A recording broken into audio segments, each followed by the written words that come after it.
Welcome to the A.T.TIPSCAST, exploring and investigating the implementation of assistive technology in public schools. I'm your host, Chris Bouguet. This is episode number 31, recorded on April 8th, 2009. April Fool's Day came and went this year, and I was the victim of a cruel joke. While I toiled away hard at work, one, or possibly more than one, of my coworkers plotted and schemed to play a practical joke on me.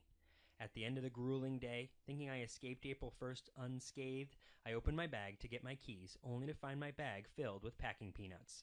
Side note, a few days later, I found out that my desk drawers were also filled with packing peanuts. Of course, my first thought when I opened my bag was, why me? I'm innocent. I never do anything to warrant this sort of harassment, yet my coworkers always choose me to torment.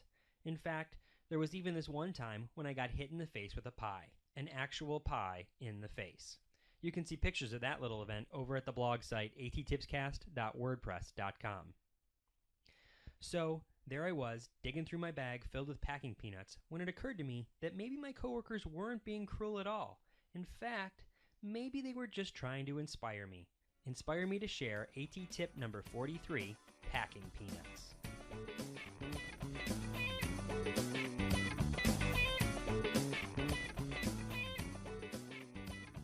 Usually when you get a package filled with packing peanuts, you just dump those peanuts right into the garbage.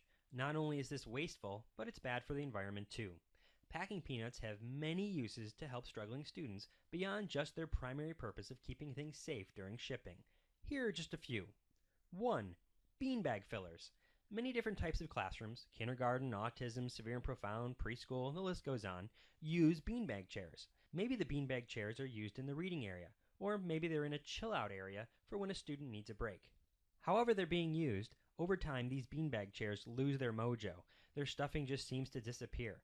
A fantastic activity for students is to refill the beanbag chairs with packing peanuts. Scooping them in, counting as you place them in, or even working out mathematical problems associated with weight or volume can all be done while putting the packing peanuts into the beanbag chairs. Consider the following question. How many pitchers of packing peanuts will it take to fill this beanbag chair? Another little side note here, since it's Easter time, the Easter straw or grass that lines the bottom of Easter baskets also works great for beanbag stuffing. Oh, and while you're at it, so does shredded paper. Number 2, lap buddy fillers. A lap buddy is useful for that student that just won't stay seated or needs some added pressure to their lap for sensory reasons. I suppose lap buddies can be made out of anything, but I like to use a sock. To make the lap buddy, fill the sock with something, like packing peanuts, or if the student needs some added pressure, rice, and then tie off the open end.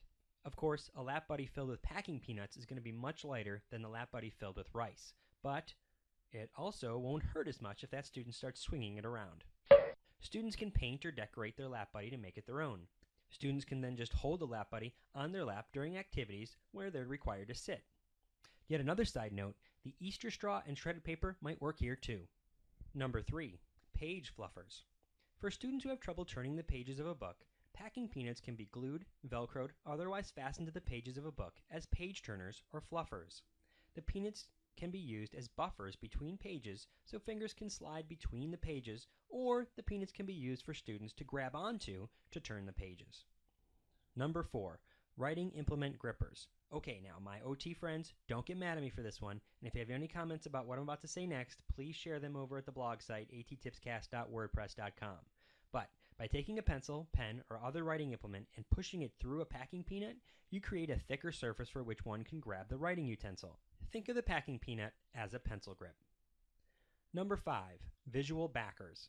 For a student who uses a communication board with a variety of visuals, one common consideration is how large the visuals need to be.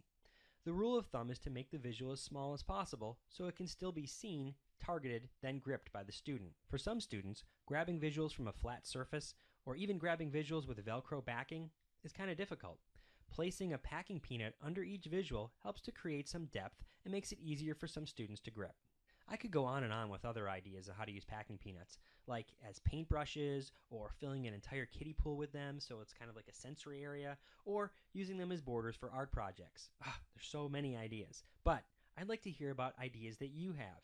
Please share any ideas you have for how you use packing peanuts as assistive technology tools, or to help us support assistive technology tools, by commenting on the blog site A.T.TIPSCAST.wordpress.com. or you could leave a comment on the wall of the A.T.TIPers group on Facebook or Classroom 2.0. Or you could send me an email at A.T.TIPSCAST@gmail.com. Or you could send me a message via Twitter, where my name is at A.T.TIPSCAST. Just one last little side note here.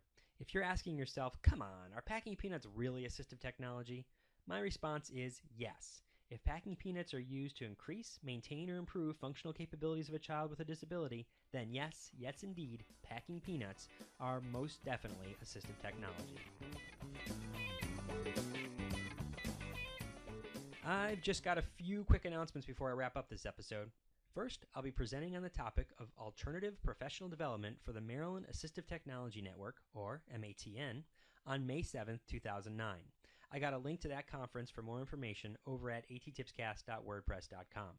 Second, Sally Norton-Dar and I will be doing a poster session called Chew the Fat, Policies and How-Tos in Assistive Technology at the National Educational Computing Conference, or NEC, in Washington, D.C. on June 28th, 2009. I hope to meet you at one or both of those events.